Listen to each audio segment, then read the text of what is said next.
மேற்கு வங்கத்தில் உள்ள முர்ஷிதாபாத்தில் 66% அதிகமான இஸ்லாமியர்கள் வசிக்கின்றனர். அனைத்து தேர்தல்களிலும் திரிணாமுல் காங்கிரஸ் இந்த பகுதியில் அனைத்து இடங்களையும் கைப்பற்றியுள்ளது. முர்ஷிதாபாத்தின் 3 நாடாளுமன்ற உறுப்பினர்களும் திரிணாமுல் காங்கிரஸ் கட்சியைச் சேர்ந்தவர்கள். அதே நேரத்தில் மாநில சட்டமன்றத்தின் 22 உறுப்பினர்களில் 20 பேர் திரிணாமுல் காங்கிரஸ் கட்சியைச் சேர்ந்தவர்களாக உள்ளனர்.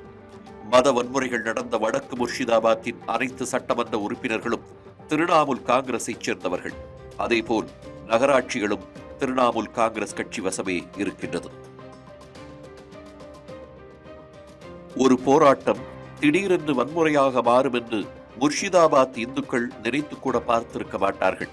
வக்ஃப் திருத்த மசோதாவிற்கு எதிர்ப்பு தெரிவித்து முர்ஷிதாபாத்தில் நடந்த போராட்டம் மத கலவரமாக மாறியது.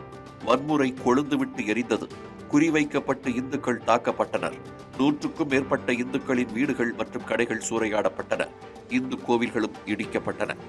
யாருடைய வீடுகள் மற்றும் கடைகள் சூறையாடப்பட்டதோ அவர்கள் மட்டுமன்றி இந்தியாவே அதிர்ச்சியில் உறைந்தது.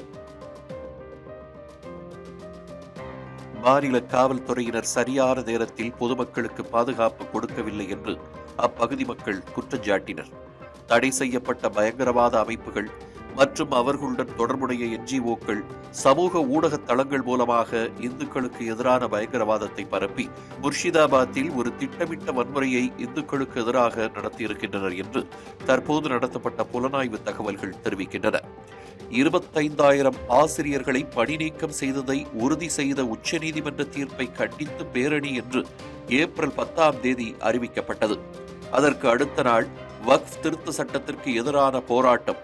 இரண்டிலும் ஒரே இளைஞர்களே பங்கேற்றுள்ளதை ஊடகத்தில் வந்த காட்சிகள் உறுதிப்படுத்தியுள்ளன. முர்ஷிதாபாத் இரத்த தான முகாம்களை ஏற்பாடு செய்து இஸ்லாமிய இளைஞர்களை கவர்ந்த அசோமோயர் அலோர் பாட்டி மற்றும் கோல்டன் ஸ்டார் குரூப் ஆகிய NGOக்கள் முர்ஷிதாபாத் வன்முறைக்கு முக்கிய காரணமாக உள்ளன. இந்த தன்னார்வ தொண்டு நிறுவனங்களின் துணையுடன் கௌசர், மோஸ்டாகின் மற்றும் ராஜேஷ் ஷேக் ஆகியோர் வன்முறையை முன்னின்று வழி நடத்தியதாக தெரிய வருகிறது. தடை செய்யப்பட்ட அமைப்பான PFI-யுடன் தொடர்புடைய ராஜேஷ் SDPI கட்சி வேட்பாளருக்காக தேர்தல் பிரச்சாரத்திலும் ஆட்களை திரட்டி வந்துள்ளார். தடை செய்யப்பட்டுள்ள சிமி அமைப்பின் உறுப்பினரான டாக்டர் பஷீர் ஷேக் என்பவரும் முர்ஷிதாபாத் வன்முறைக்கு மும்முரமாக செயலாற்றி இருப்பதாக கண்டறியப்பட்டுள்ளது. இவர்கள் தலைமறைவாக இருப்பதாக அரசு அதிகாரப்பூர்வமாக கூறியுள்ள நிலையில் முர்ஷிதாபாத்தில் சுதந்திரமாக சுற்றித் திரிவதாக கூறப்படுகிறது.